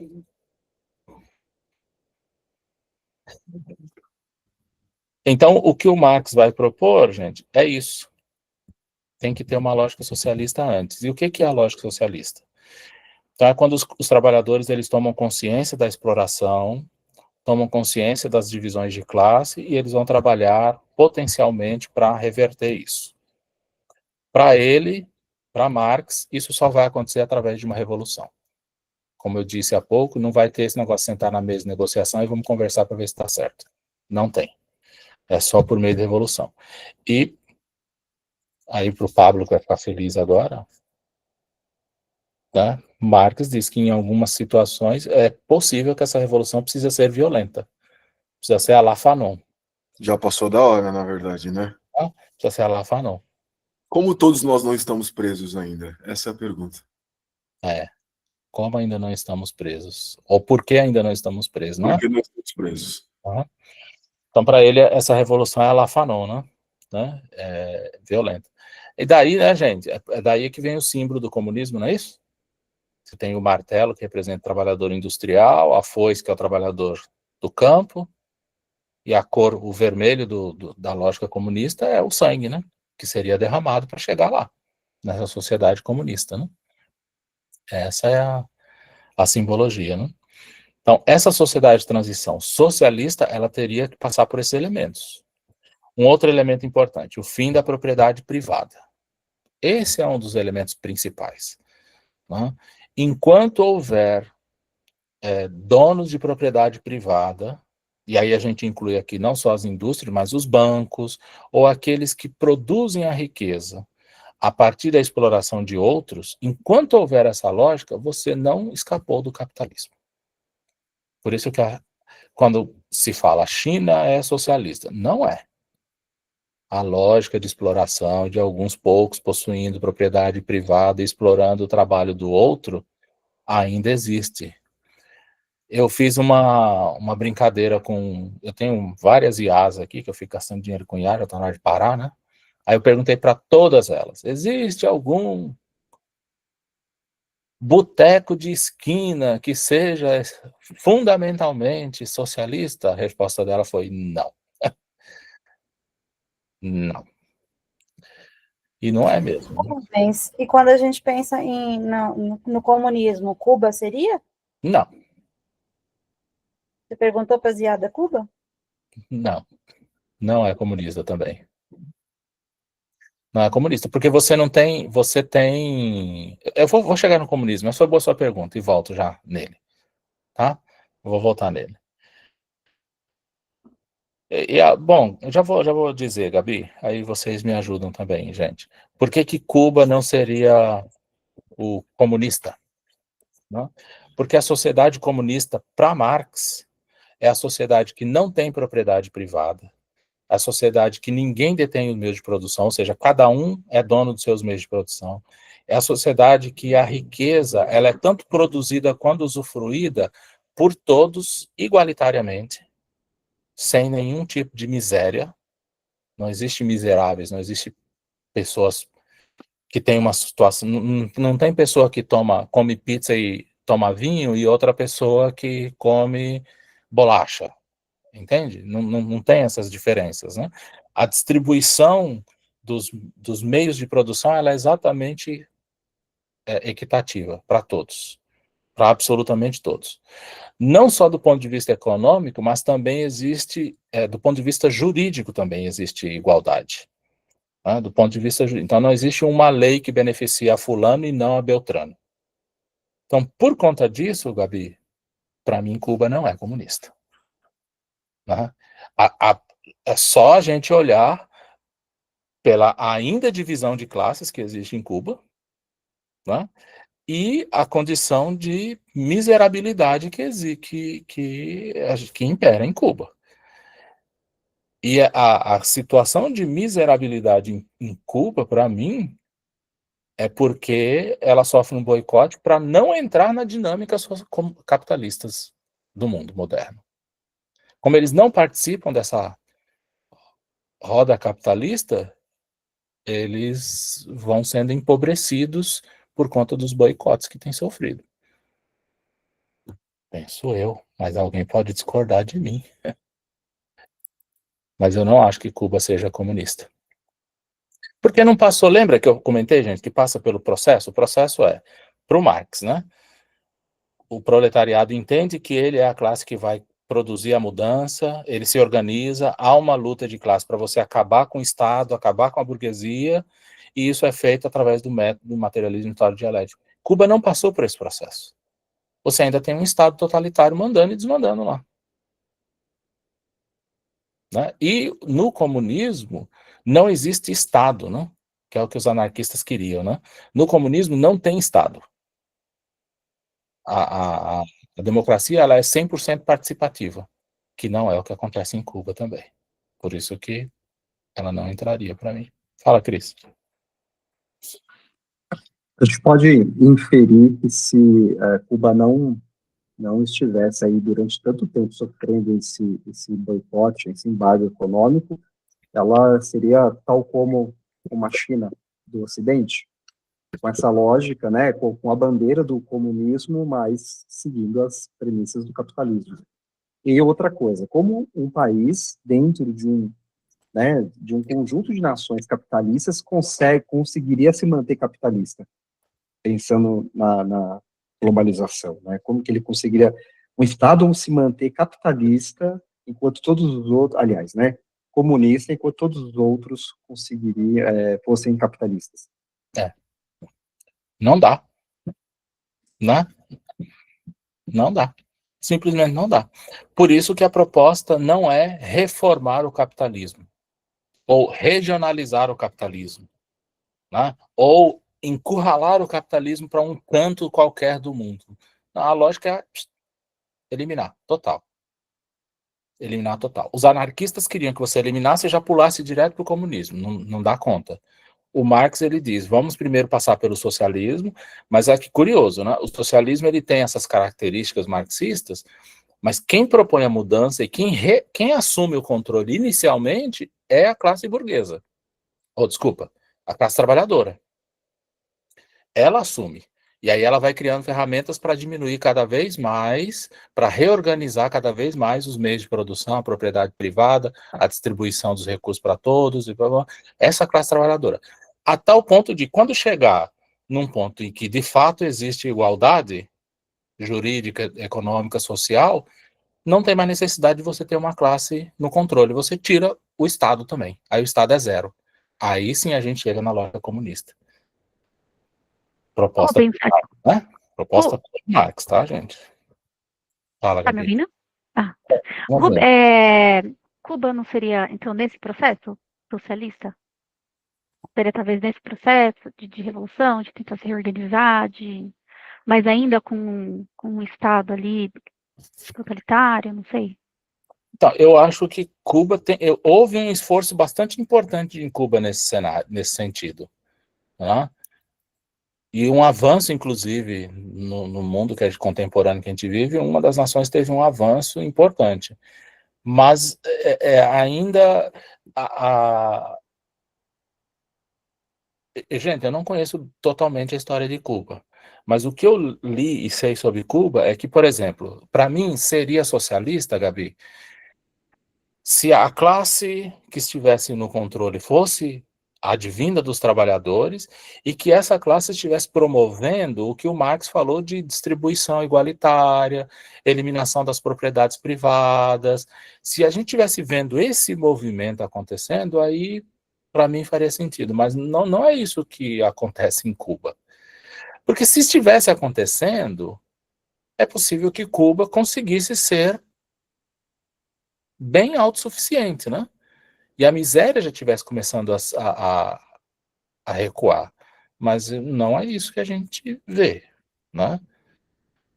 A gente vê, sim, o que eu vejo é uma sociedade que não está dentro dessa roda gigante do capitalismo, mas que paga um preço por isso. E que eu não sei se eles tivessem agora, se suspendessem todos os embargos a Cuba, como é que ela se comportaria? Como é que a classe que domina hoje se comportaria? Entraria imediatamente na lógica capitalista ou não? Iria promover o socialismo visando a um futuro comunismo? Eu tenho minhas dúvidas quanto a Porque, isso. assim, eu também não conheço muito a realidade de Cuba, mas do pouco que eu conheço, se a gente for pensar, também tem algumas coisas super positivas, como uma educação para todos, pública de qualidade, como uma ex-aluna foi para lá e falou assim, eu não vi morador de rua, eu vi pessoas pobres, mas eu não vi ninguém dormindo na rua. E se a gente for olhar para a nossa cidade, se eu for olhar a realidade de Poços de Caldas, é uma cidade rica, uma cidade com custo de vida muito alto, mas tem muita gente dormindo na rua. Então, eu não sei se, eu também fico pensando nisso que a Gabi falou, não sei se eles chegaram numa tentativa de construção disso e às vezes pararam no meio do caminho, não sei. Não, que houve a tentativa, sim, houve, né? Essa era a proposta do Che Guevara, né? Houve a tentativa, houve inclusive o desenho metodológico para chegar lá, né? O que eu não consigo dizer hoje é se eles conseguiram de fato implantar o pensamento socialista real, assim. Que É que a houve... transição me parece que acabou em 1990, né, Rubens? Essa transição socialista de Cuba, nessa corrida por uma troca de sistema. E aí, de 90 para cá, isso já não existe mais. E só de o governo, só de propriedade privada ser estatal, já é uma problemática que não permite uma transição de sistema, né? Sim. Porque é do povo para o povo, né? E não do Estado para o povo. Então, quando a propriedade privada fica na mão do Estado, fica muito difícil você distribuir isso de uma maneira que seja igualitária. E eu acho que um outro ponto aí que a gente pode citar de Cuba também é que eles só não conseguem se estabelecer como pequenas burguesias internamente porque o governo não deixa as pessoas terem grandes partes de terrenos lá. Então, quando você quer comprar um terreno grande, o governo não te deixa comprar porque o governo precisa ter o controle total daquela terra. Então, acho que nessa transição, acho que meio que se perdeu. Eu tenho uma opinião de que Cuba não hoje não é socialista e também não está em transição, apesar dos bons índices de desenvolvimento, né? Então, Cuba é uma ilha, é uma coisa muito pequena. Não dá para comparar Cuba com qualquer estado do Brasil, né? Fica muito difícil a gente fazer essa comparação, porque é muito pequeno mesmo. E fica de cara para Miami, né, gente? Fica de cara para o grande império. Daí, se não fosse socialista, seria sufocada pelo capitalismo que está batendo na porta de Cuba, que está do ladinho, né? Essa Mas, Pablo, Rubens, recentemente, de uns dois anos e meio atrás, já começou a ter uma mudança até mesmo nessa questão dos terrenos, tanto que agora, até a iniciativa privada, eles estão conseguindo ainda ter tipo de um MEI, não lembro qual que era o nome que eles davam lá no país, agora recentemente já foi aprovado até na Constituição de que agora poderia existir, mas ainda sob a influência direta do governo. Mas tem muita coisa que já está vindo realmente das questões capitalistas presentes lá em Cuba. Eu não sei, viu, gente?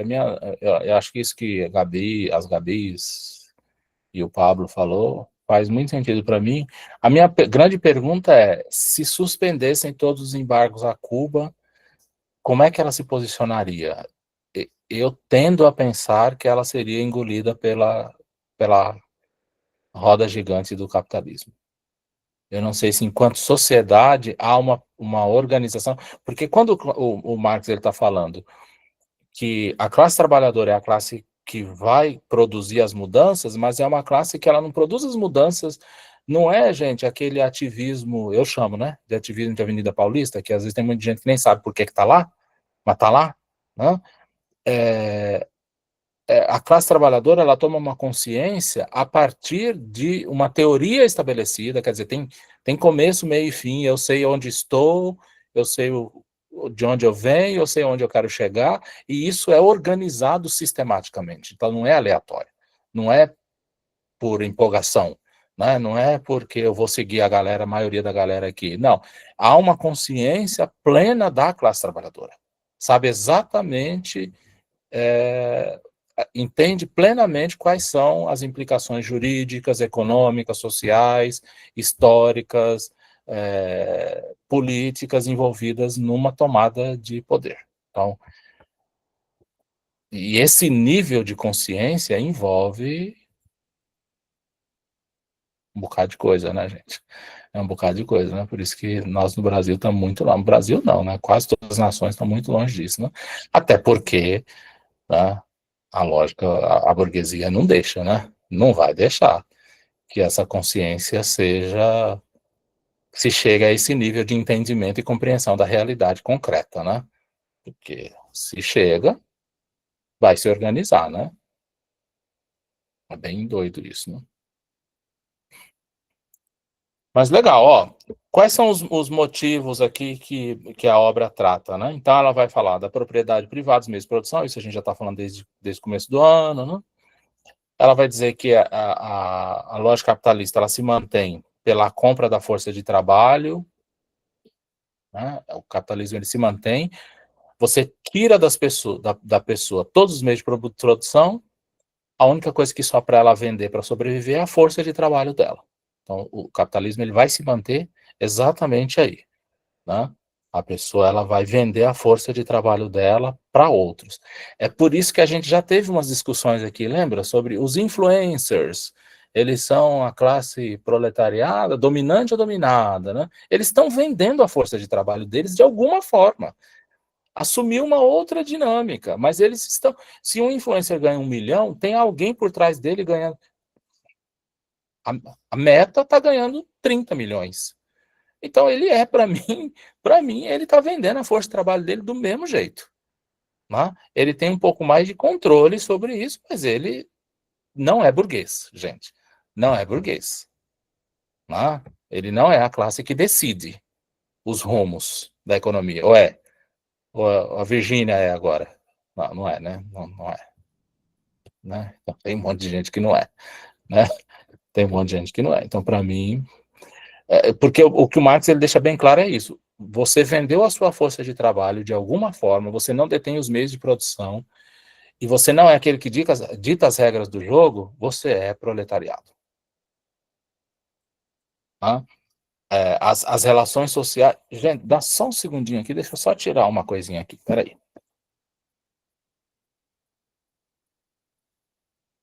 Exato. Ó.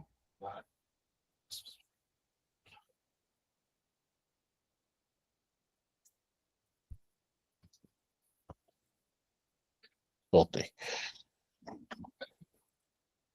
As relações sociais, elas são mercadorizadas dentro da lógica capitalista, né? Há uma relação de compra e venda, né, das relações sociais. Por isso que eu fico pensando aqui que os influencers, para mim, eles estão dentro dessa mesma lógica, né? Não. E aí, na obra, o Marx vai falar sobre isso. Aí há uma discussão bastante interessante, que vale a pena, quem não leu, vale a pena ler, tá? Sobre mais-valia, qual é a diferença entre mais-valia e lucro, que é uma coisa interessante, né? Qual é a diferença entre valor dentro da venda da força do trabalho qual é a diferença entre o valor absoluto na produção de riquezas para o dono do capital e relativo, né? Então, o mais valor absoluto que o trabalhador vende para o dono do capital é quando o dono do capital aumenta as horas extras, aumenta o tempo de trabalho, né? A famosa hora extra. Você é remunerado por essa hora extra, mas por trás dela esconde uma lógica bem curiosa, né? Então, em vez de eu contratar mais um trabalhador, eu aumento a carga horária do Robson, por exemplo, e remunero o Robson por isso. Só que o Robson está produzindo é infinito. O Engels faz essa conta no livro, né? É pelo menos 38% a mais, sem nenhum custo pro dono do capital. E aí você tira o direito de um outro trabalhador, porque se ele quisesse aumentar a produção dele, a lógica seria contratar mais gente. Só que aí ele usa uma artimanha econômica, né? Ele aumenta, ele paga a hora extra e o trabalhador ele fica feliz porque está trabalhando mais, 12 horas, no nosso caso, né?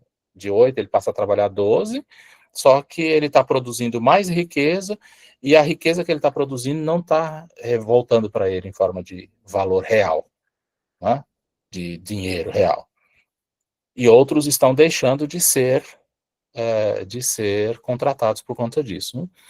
Ou o que o Engels chama de o mais valor relativo, né? Você compra mais máquina, você aumenta a produção, você compra tecnologia, melhora a tecnologia, então você aumenta a sua produtividade, obviamente a sua rentabilidade, e tendo menos gente trabalhando, menos força de trabalho. Aí você vai produzindo um exército gigantesco de pessoas fora do mercado de trabalho, ele chama de exército de reserva, né? Fora da lógica do trabalho, fora da produção de riquezas, né? É isso. E é exatamente nesse ponto que a gente chega no último tópico que eu separei aqui, que é exatamente a lógica do neoliberalismo, né? Que é o mito da eficiência do dono do capital, né? Que o cara é bom. Ele aumentou a produtividade sem precisar aumentar o número de funcionários, só investindo em tecnologia, em inovação tecnológica, capacitação profissional. Gente, se a gente começa a pensar nessas palavras, a gente olha isso na educação, a gente olha isso na saúde, a gente olha isso em tudo quanto é lugar. Tá? E aí a gente vai comprando essa coisa, olha que legal, como o meu plano de saúde é extremamente inovador. O hospital que eu sou atendido é cheio de tecnologia. Né? E os poucos médicos e enfermeiros e técnicos profissionais que estão lá são precarizados. Né? São submetidos à exaustão, né? São obrigados a se qualificar para poder se manter no mercado, e aí a lógica neoliberal é isso, né? Ela vai propor a eficiência, né? Há um controle máximo do Estado, né? E também mínimo ao mesmo tempo. Existe essa ambiguidade, né? É um controle mínimo, por exemplo, do Estado, quando o Estado, para os ricos, por exemplo, né? Com incentivos fiscais, com taxação das riquezas, não taxação das riquezas, perdão de dívida, então há um controle mínimo do Estado. Mas dentro da lógica neoliberal há um controle máximo do Estado em relação à classe trabalhadora, né? Para vigiar essa classe, para punir essa classe, para tirar direitos dessa classe, para precarizar essa classe. Então, dentro da lógica neoliberal agora tem essa ambiguidade, né? Entre o controle do Estado sendo mínimo e máximo, oscilando dependendo do público e do momento e com que interesse está por trás. Né? A lógica neoliberal faz as pessoas crerem que a felicidade ela vem do ter dinheiro, do possuir. O status vem de você possuir. Né? Você tem que ter um carro bom, você tem que ter uma casa boa, você tem que fazer viagens de férias interessantes, você tem que ter uma casa com... Eu me lembro, acho que vocês vão lembrar também, né? Teve uma época que todo mundo trocava o piso da casa e botava piso... Como é que chamava aquilo lá? Não era mármore, era porcelanato. Todo mundo agora. A moda era tirar o piso, não, porque o piso é feio. Tem que ter porcelanato. na casa. E aí, quando você botava porcelanato, aconteceu isso comigo, tá, gente? Não que eu botei porcelanato, mas eu ia na casa de meus amigos me levavam a fazer turismo na casa inteira, mostrando todo o porcelanato da casa, né? Que era muito doido, né? Era muito doido, né? O porcelanato da casa, né? É bem curioso esse negócio, né? Mas aí a lógica é essa, né? A lógica do ter, a lógica do mostrar, a lógica do ostentar. Quanto mais você tem, quanto mais você mostra, quanto mais você ostenta, não importa quantos boletos você tem que pagar depois, você está dentro você é uma pessoa feliz, é uma pessoa bem-sucedida. É bem isso que o neoliberalismo promove, né? Você é eficiente enquanto produtor, né? Você é uma pessoa eficiente. E você é dono de você sem precisar de ninguém, né? Essa ideia de autonomia, né? Você constrói tudo e tudo parece que é uma entidade que paira, não sai de lugar nenhum. Não tem conhecimento envolvido, não tem pesquisa, não tem estudo, não tem mão de obra, não tem nada. É só você chegar e consumir mesmo. Exatamente. E se você não dá conta de consumir, é porque você não se esforçou o suficiente para consumir. Né? Você não conseguiu ainda, né? E é bem assustador isso, né, gente? Um dia desse eu fui falar para uma pessoa da minha família, né? Tava numa loucura para casar, jovem, e tinha que comprar um apartamento com porcelanato. Eu fico zoando com porcelanato. E aí eu perguntei assim, a tua real felicidade no casamento vai vir do teu cônjuge? Vai vir da relação, né, que está sendo construída com amor? Ou vai vir de um lugar para morar com uma geladeira prateada e um piso de porcelanato? De onde vem a tua felicidade? Mas a lógica neoliberal é tão louca que ela diz que não, que você, para casar, você já tem que ter a tua vida organizada financeiramente, você já tem que ter. Se você não tem capacidade de ter, como é que você vai se casar? Como é que você vai constituir uma família? Seja ela em que matriz você resolver organizar. Né? É muito maluco isso. Né? Então, o ter assume, passa a sobrepor o ser. Então, o ser não é mais importante. O importante é ter. Né? E aí essa lógica neoliberal ela vai fazendo isso com as pessoas. É por isso que, gente, a teoria social do Marx é linda, né? Mas cada vez mais a gente é empurrado para mais longe desse objetivo, dessa meta, né? Em todos os sentidos. E nós, os que lemos e estudamos, a gente tem que fazer um esforço tremendo para não ser cooptado, né? Para não entrar nessa, né? Para não entrar nessa lógica, né? Eu cito um exemplo meu, acho que o Pablo na época me acompanhou, né? Eu era o burguês do carrão, né? Aí resolvi vender o carrão, passei por uma necessidade, resolvi vender o carrão e comprar um carro simples, mas que me atende, confortável e tudo mais. Mas o que eu recebi de críticas de colegas, como é que você tá andando para trás? Como é que você chega na universidade com um carro desse? Ficou pobre agora. Ficou pobre. Pô, vai lá e faz um financiamento, cara. Você tem condições de ter financiamento, vai lá e financia. Assim, é muito louco, assim, como você vira a coisa fora da curva nessa lógica, né? Você está fora da curva se você não está nessa lógica. Mas como? Você é um professor universitário, né? Com um carro que já tem 10 anos, como isso é possível? Isso não pode acontecer, né? É bem, bem assustador isso, né? Fala, Gabi.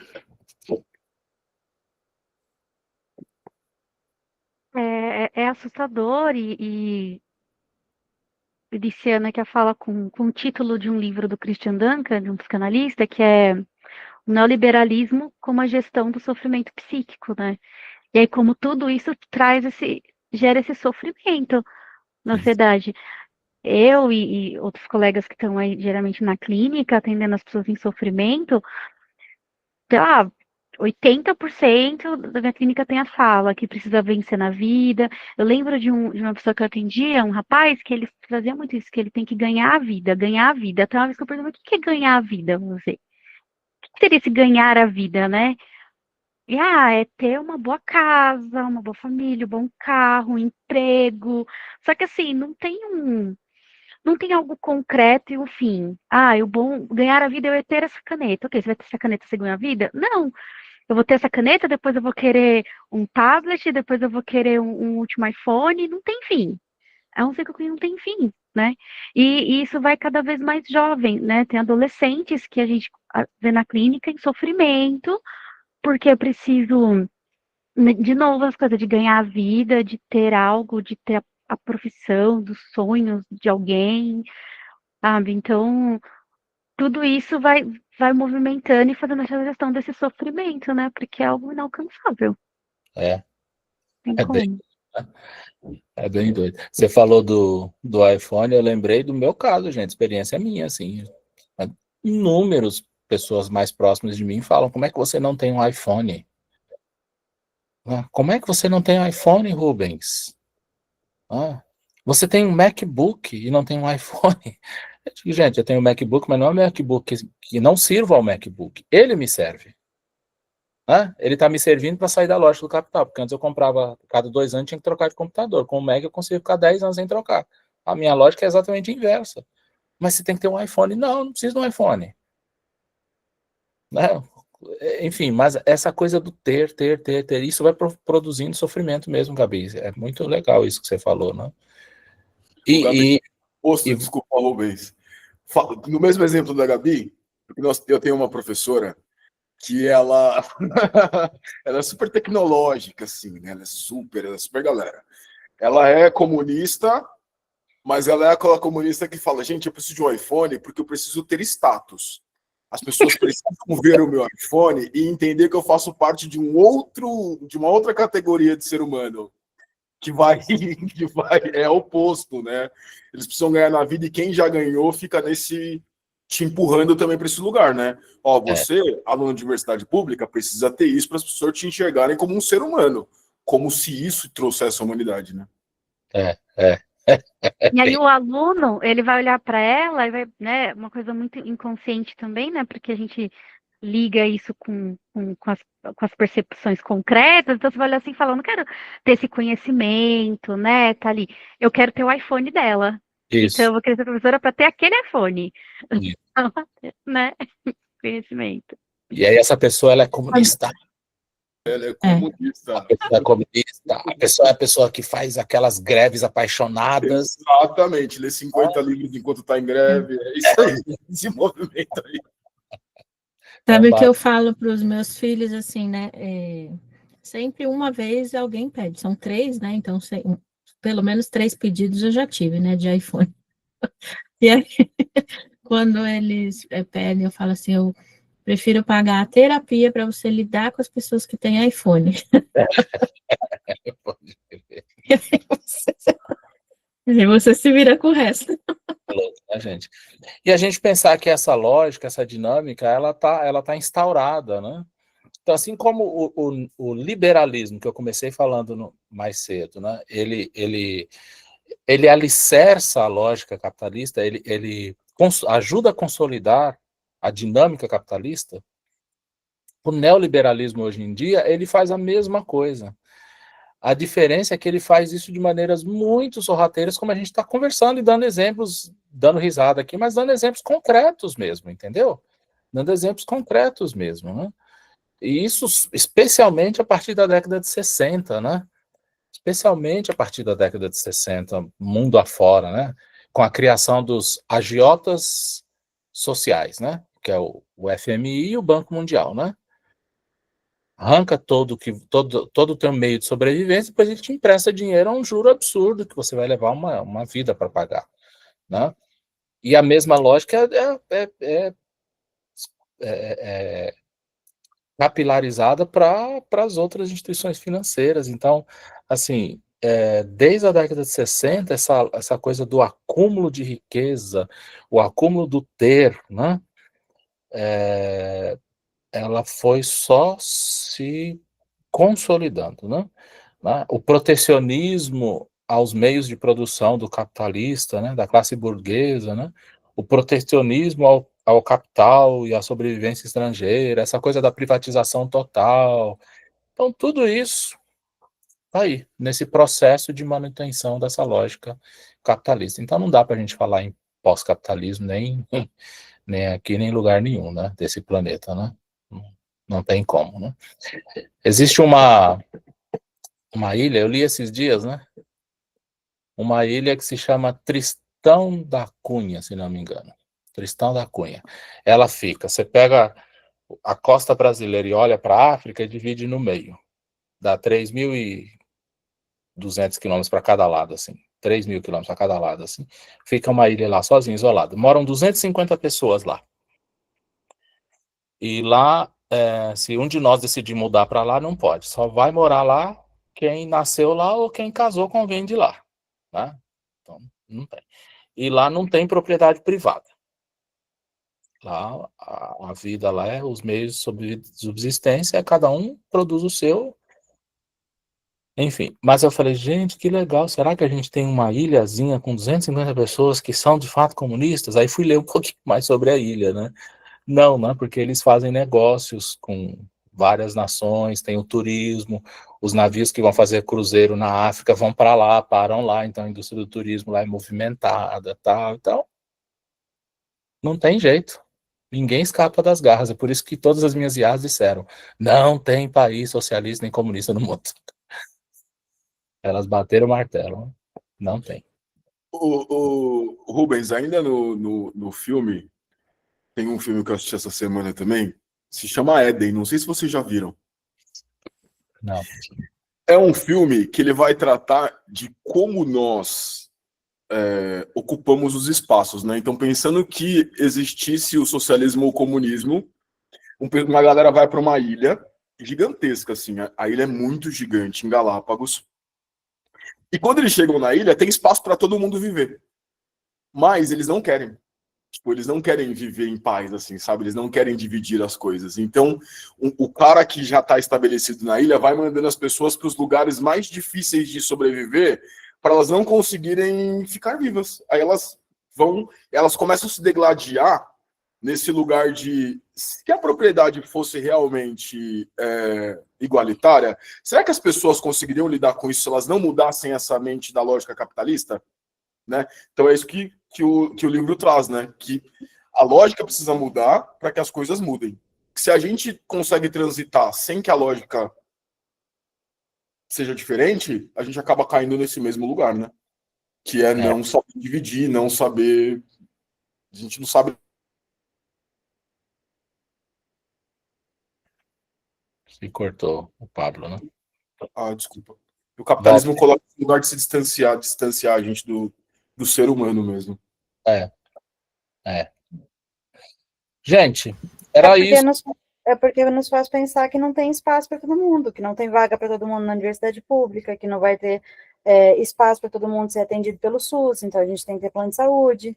Nos dá a impressão de que não tem como atender a todos. E aí a gente entra nessa lógica.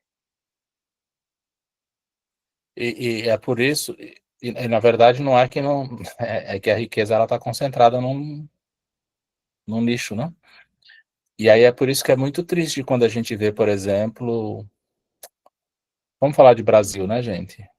Um pobre falando mal do SUS e criticando o SUS. Aí você pergunta, mas Falando o que mal da universidade pública, falando mal da escola pública. falando mal da escola pública, do serviço público no modo geral, né? É bem triste, né? Sabe que eu fui num congresso durante a semana, e eu achei uma coisa super interessante de uma das palestras. Era o pessoal da Unicamp. E eles estavam fazendo uma pesquisa em 4 estados aqui do Brasil, com 3.200 adolescentes de 12 a 15 anos.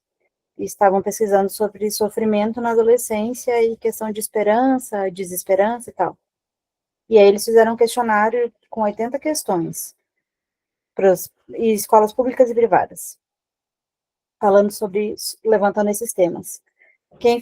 Na pontuação do questionário, 0 seria um adolescente que não está em sofrimento, e 100, a pontuação, que tinha questões com peso diferente, 100 seria o máximo sofrimento. Vários alunos da escola privada pontuaram 100, nenhum aluno da escola pública pontuou 100. Então, assim, E que explicação eles deram para isso? eles não deram, eles estão tentando entender esses dados. Mas a gente pensa numa escola particular como muito, muito melhor. E será que é? O que a gente está buscando quando a gente coloca o nosso filho na escola particular? A gente está buscando que ele passe em uma boa universidade ou a gente está buscando que ele tenha uma adolescência saudável? Eu acho que, assim, gente, é bem nítido para todos nós, né? Nós estamos muito longe de uma sociedade socialista e infinitamente mais longe, ou quase impraticável, uma sociedade comunista, né? O ser humano enquanto ser humano do jeito que ele é hoje, né? E a gente está pensando em planeta Terra. Tá? Mas eu acho que o que eu aprendo, assim, o que tem sido muito bom para mim pensar a teoria social do Marx com calma, né? Eu costumo sempre dizer que eu gosto de trabalhar com o que eu dou conta, com um pouquinho que eu dou conta aqui, entendeu? E eu pensando no pouquinho que a gente dá conta, eu acho que deve fazer a gente pensar que lugar que nós ocupamos dentro dessa lógica. A gente não vai conseguir viver fora dela, né? Não vai conseguir, né? Amanhã você abre o teu armário, abre a tua geladeira, você não tem nada para comer, você vai ter que se submeter a um capitalista e ir lá comprar comida, senão você vai morrer, né? Ponto. Mas, e aí eu vou pensando assim, para a gente ir fechando, né? No nosso caso, que somos pesquisadores, somos pessoas interessadas em pesquisa, somos interessados no ser humano, né? Até que ponto a gente vai contribuindo para isso também, né? Acho que isso é uma coisa que a gente tem que pensar com bastante calma, né? Até que ponto eu, enquanto docente, ou eu, enquanto pesquisador, pensando numa pesquisa, né? O que eu estou fazendo com isso, né? É isso. O que eu estou fazendo com a minha vida, inclusive, né? Até que ponto eu não sou cooptado por essa mesma lógica, né? E contribuo para ela. Eu acho que são coisas que a gente tem que ir pensando, todo mundo. Isso é uma coisa que cada um tem que pensar por si, né? Cada um tem que pensar por si, né? E eu acho que o comentário que o Pablo fez aí da colega comunista que tem iPhone e manda todo mundo ter iPhone, né? Eu acho que deve fazer a gente pensar nisso também, né? Em que lugar que eu estou não só como um agente dessa lógica de violência, né? Que lugar que eu ocupo como agente dessa lógica de violência? Sei lá, é isso que a gente tem que pensar, né? A Gabi falou lá, né, do vencer na vida, né?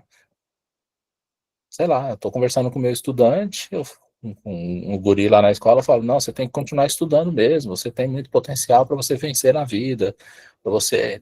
A gente tem que olhar muito para tudo isso, né? Eu acho que, pelo menos para mim, ler sobre isso só aumenta a minha convicção de que não dá para pegar na arma ainda, né, Pablo?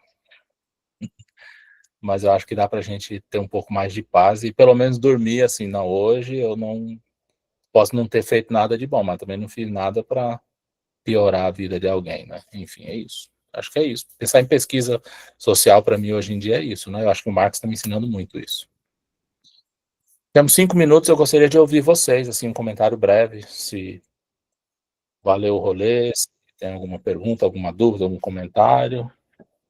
Pode falar, Débora, querida.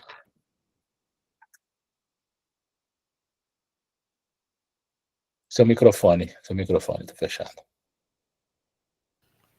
Tristemente, eu não li o livro, mas tenho pensado muito, ou seja, ele ainda é fascinante, Marx, mas também ele estaria entre os utópicos, aquelas propostas antes, né? Meu pai eu falo Mao-tse-tungiano, mas tem outro termo. Ele dizia que não iria dar para a revolução, para a transformação, sem armas. E eu era extremamente... eu era do Partido Humanista nos anos... Em 86, 87, fundadora, acreditando mesmo que dava para ser pela paz e tudo mais. Ele ria de mim, eu achava, era muito triste para mim, o meu pai acreditar em armas, né? Mas fico pensando nesses processos hoje todos de que teria que ser, não teria. Então, é uma formação militar também, o qual a gente não tem estômago também. E aí eu estou achando que é das delicadezas. Hoje, a minha sobrevivência tem acreditado em pequenas saídas. Na cidade onde eu estou, aqui em Peruíbe, nós estamos em um grupo de estudos sobre bancos comunitários.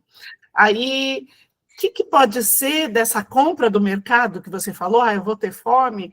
Quem é que produz, com o e quem produz ter a ideia de utilizar também de um produtor próximo e tudo mais, pensando sempre nessa escala, né? E, assim, esse é um exemplo, mas o que eu fico pensando hoje que as revoluções são micros mesmo, e acreditando também, lá atrás, como que seria essa transformação e o lugar da mulher nisso, e o lugar da cosmologia do comunismo, digamos assim, porque ainda assim ia ter poderes, né? E o poder sobre as infâncias também, como que... E aí o que você falou, daquilo de todo dia, eu estou me perguntando minimamente, na minha palavra, onde que eu colonizo? E depois, na questão historiográfica, de que, sei lá, pela historiografia do mundo, como não dá para... Eu não tenho conseguido falar em nenhuma reflexão sem falar o que acontece no Rio de Janeiro, sem a gente pensar que levou aquela acomodação territorial, né? Não dá. E daí, o que as pessoas... E sobre o valor da vida. É isso, para muitos, o valor da vida de muitos... e da questão étnica, não faz sentido existir. E aí, quer dizer, vai ser difícil esse lugar. Então, eu acho que a história já está num ponto de tantas violências cometidas que, nossa, que triste, me faz desacreditar dessa possibilidade de um comunismo. Eu preciso de uma outra ideia, assim, sei lá, a contribuição é incrível, a contribuição mas que a gente sentasse e outras formas. Será que dá para olhar numa aldeia e fazer um estudo de caso se aquilo é um comunismo? Eu ainda acho que ainda assim não será, por conta da questão dos poderes, de como que cabe à mulher, o que cabe à criança, que ainda assim eles dão um baile na gente, os povos originários, com a questão intergeracional, né, e tal. Mas é isso, é só devagações. Né? Show. Gabi? Só para complementar essa última fala do ganhar na vida, vencer na vida, ser feliz e tal, né? Eu acho que casa muito com essa questão do materialismo e do idealismo, né? A gente acaba caindo nessa falácia idealista de tentar alcançar, de você trabalhar que você consegue vencer, que você consegue ganhar, mas realmente não tem uma concretude, né? E aí, trazendo a fala de uma outra psicanalista que eu gosto bastante, da Vera Iaconelli, uma das entrevistas dela, ela fala muito sobre parentalidade, sobre famílias, e aí ela trouxe que um dos maiores equívocos dos pais hoje em dia é, de novo, trazer essa fala do filho, seja o que você quiser, eu só quero que você seja feliz, né? E que isso causa muita angústia, porque ser feliz é tão abstrato, pela mesma linha do ganhar na vida, e a criança e o adolescente cresce com aquilo, o adulto cresce com aquilo, você feliz, minha mãe falou que tem que ser feliz, mas como, né? E que o que seria o ideal é realmente a gente voltar naquilo e falar, não, mesmo que você fale, eu quero que você seja médico, eu quero que você seja advogado, mas é algo que, né, tem uma concretude, tem um possível, tá? Eu vou estudar, eu vou isso, então tem um quê, né, de como fazer. E aí, quando a gente fala com os alunos, Estuda que você vai vencer. Vencer o quê? Você vai ganhar o quê? Né?